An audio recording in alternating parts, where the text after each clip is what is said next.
જે પ્રકારે ક્રાઇમ બ્રાન્ચના ડીસીપી જગદીશ બાંગરવાએ આક્રૂર રીતે આ યુવક છે તેને માર માર્યો છે તેવા આરોપ લાગ્યા છે. હવે ધારાસભ્ય અને કોંગ્રેસના પ્રદેશ પ્રમુખ અમિત ચાવડા છે તેમનો પિત્તો પણ છટક્યો છે અને આ મામલે તેમણે નિષ્પક્ષ તપાસની ડીજીપી અને ગૃહમંત્રી સમક્ષ માંગ કરી છે.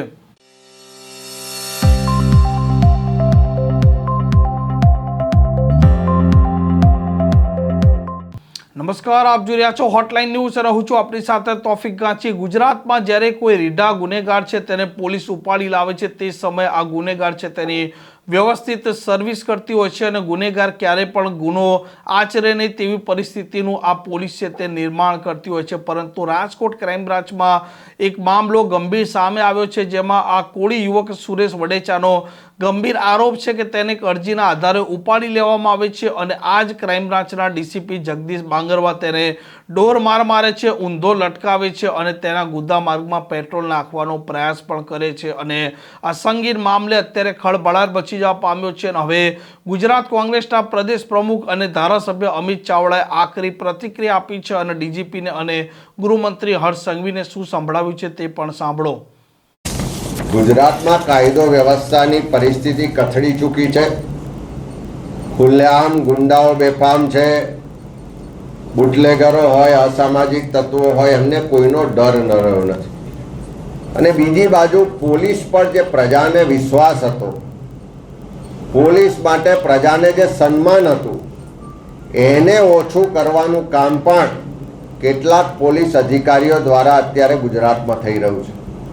વારંવાર કાયદો હાથમાં લઈ અને જાહેરમાં જે મારપીટ કરવામાં આવે છે, જાહેરમાં જે ટોર્ચર કરવામાં આવે છે, વરઘોડા તો નીકળશે જ, સીધી રીતે ચાલી નહીં શકે એવી જ્યારે રાજ્યના ગૃહમંત્રી જાતે જ બેજવાબદાર નિવેદનો કરતા હોય ત્યારે એમાંથી શીખ લઈને પોલીસ પણ કાયદો હાથમાં લેવાનું કામ કરે છે.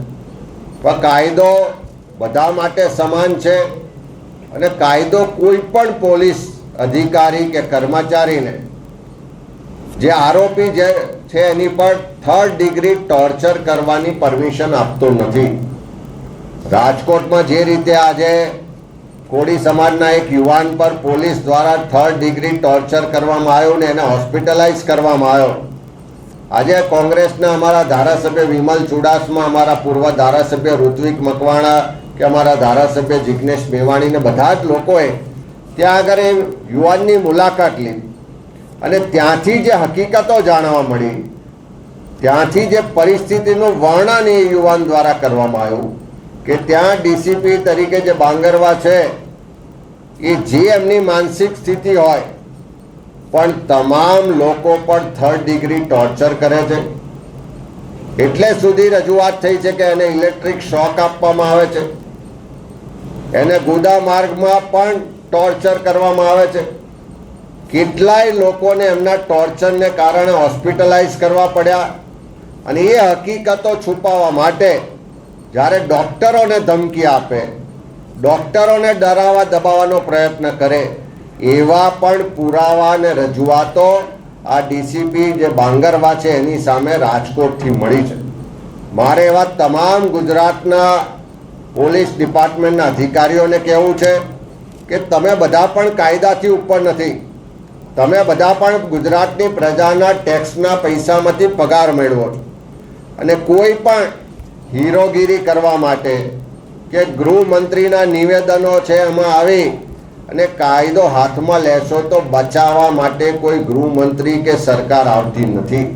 ત્યારે રાજકોટમાં જે ફરિયાદો મળી છે, જે હકીકતો પુરાવા મળ્યા છે, એના આધારે અમે રાજ્ય સરકાર પાસે, મુખ્યમંત્રી પાસે, ગૃહમંત્રી પાસે ને ડીજીપી પાસે માગણી કરીએ છીએ કે રાજકોટની જે રજૂઆતો છે, ફરિયાદો છે, એની નિષ્પક્ષ તપાસ થાય અને તપાસમાં જો તથ્યો અને પુરાવા સબળ છે તો એના આધારે જવાબદાર ડીસીપી જે બાંગરવા છે એની સામે કડકમાં કડક કાર્યવાહી કરવામાં આવે અને ગુજરાતમાં કોઈ પણ પોલીસ અધિકારી કાયદો હાથમાં ના લે એ માટેની કડક સૂચનાઓ મુખ્યમંત્રી લેવલેથી પણ અપાય.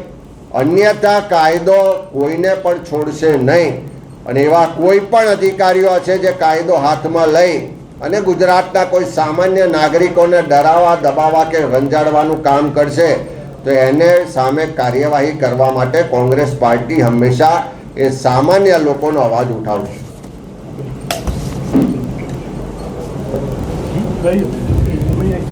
આ પ્રકારના સમાચાર માટે હોટલાઇન ન્યૂઝ ચેનલને લાઇક શેર અને સબસ્ક્રાઇબ કરવાનું ભૂલતા નહીં. નમસ્કાર.